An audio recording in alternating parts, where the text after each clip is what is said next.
ఇటీవల అలహాబాద్ నగరంలో జరిగిన కుంభమేళాలో సుమారు 20 కోట్ల మంది భక్తులు పాల్గొన్నారని అంచనా. మరి ఇలాంటి జనసమ్మర్దం ఒక్కసారిగా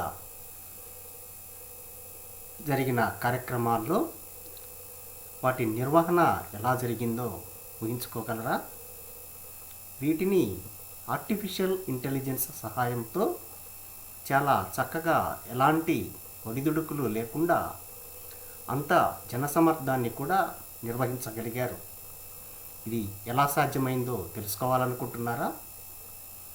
అవును, ఆర్టిఫిషియల్ ఇంటెలిజెన్స్ యొక్క సాంకేతిక సహాయంతో ఇలాంటి కార్యక్రమాలు భారత్లో చక్కగా నిర్వహించగలిగారు. ఆర్టిఫిషియల్ ఇంటెలిజెన్స్ విస్తరిస్తున్న తీరుకి ఇది ఒక చక్కటి ఉదాహరణ. రానున్న కాలంలో పట్టణ ప్రణాళిక అంటే టౌన్ ప్లానింగ్ మరియు నగరాల్లో అనేక సమస్యల నిర్వహణకు భారత ప్రభుత్వం ఆర్టిఫిషియల్ ఇంటెలిజెన్స్ యొక్క సేవలను వినియోగించుకోదలుచుకుంది. ముందు ఇలాంటి అనేక కార్యక్రమాలు ఆర్టిఫిషియల్ ఇంటెలిజెన్స్ ఆధారంగా జరిగే అవకాశం ఉంది.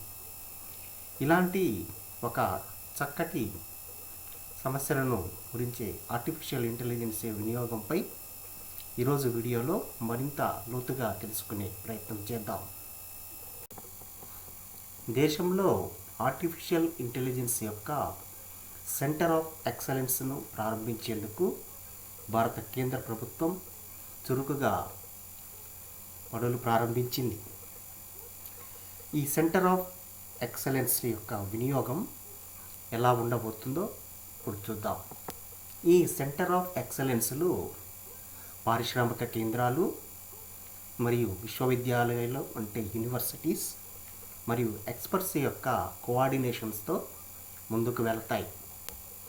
ఈ సెంటర్ ఆఫ్ ఎక్సలెన్స్ ప్రణాళికలు అమలు చేసి ఎలక్ట్రిసిటీ కన్జంప్షన్ అంటే విద్యుత్ వినియోగాన్ని 15%, వాయు కాలుష్యం అంటే వాటర్ పొల్యూషన్ని 10% తగ్గించడంతో పాటు నగరాలు మరియు పట్టణాల్లో ప్రయాణ సమయాన్ని కనీసం 20% తగ్గించేలాగా ప్రణాళికలు రచిస్తోంది. నగరాల్లో జీవన నాణ్యత మెరుగుపరచడానికి, పట్టణ వ్యవస్థల సక్రమ నిర్వహణకు ఆర్టిఫిషియల్ ఇంటెలిజెన్స్ ఎంతగానో ఉపయోగపడుతుంది. ఐక్యరాజ్య సమితి యుఎన్ఓ తన సస్టైనబుల్ డెవలప్మెంట్ గోల్స్లో ఈ విషయాన్ని ధృవీకరించింది. ప్రపంచవ్యాప్తంగా అనేక నగరాల్లో సిటిజన్ చార్టర్ అంటే పౌర సేవల నిర్వహణ, పట్టణ ప్రణాళిక అంటే టౌన్ ప్లానింగ్ మరియు ఆర్థిక పరిస్థితుల మెరుగుదలకు ఆర్టిఫిషియల్ ఇంటెలిజెన్స్ అప్లికేషన్లను వినియోగిస్తున్నారు. 2018లో నీతి ఆయోగ్ ఆధ్వర్యాన అందరికీ కృత్రిమ మేధ అంటే ఆర్టిఫిషియల్ ఇంటెలిజెన్స్ ఫర్ ఆల్ అనే పేరుతో ఒక డాక్యుమెంట్ని ప్రభుత్వం రూపొందించింది. దీనిలో ఏ రంగాల్లో ఎలాంటి టెక్నాలజీని వినియోగించుకోవచ్చో ఒక వివరణ ఇచ్చింది.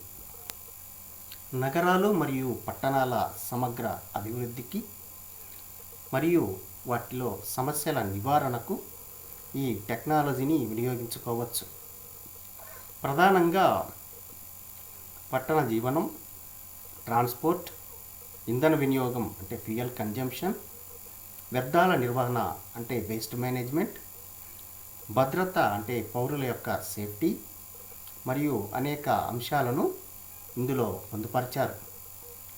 సెన్సర్లు, ఇంటర్నెట్ ఆఫ్ థింగ్స్, సామాజిక మాధ్యమాలు అంటే సోషల్ మీడియాలను వినియోగించి పట్టణ ప్రణాళికలకు అంటే టౌన్ ప్లానింగ్కు అవసరమైన ప్లాన్స్ను రూపొందించేందుకు ఆర్టిఫిషియల్ ఇంటెలిజెన్స్ ఎంతగానో ఉపయోగపడుతుంది.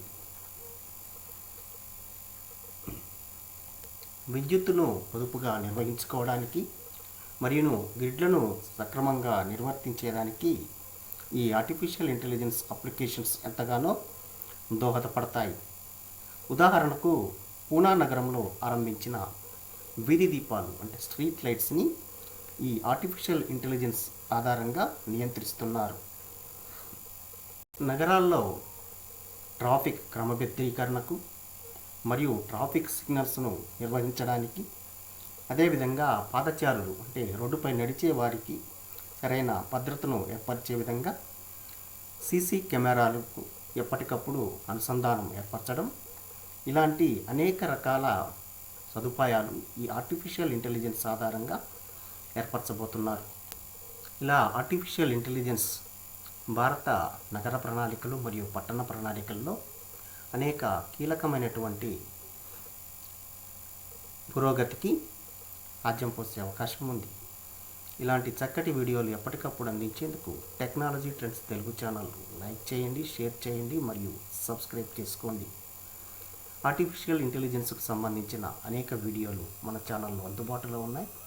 వాటికి సంబంధించిన వివరాలు ఎండ్ కార్డ్స్లోను మరియు డిస్క్రిప్షన్లో ఇస్తాను. తప్పకుండా చూడండి. Thank you.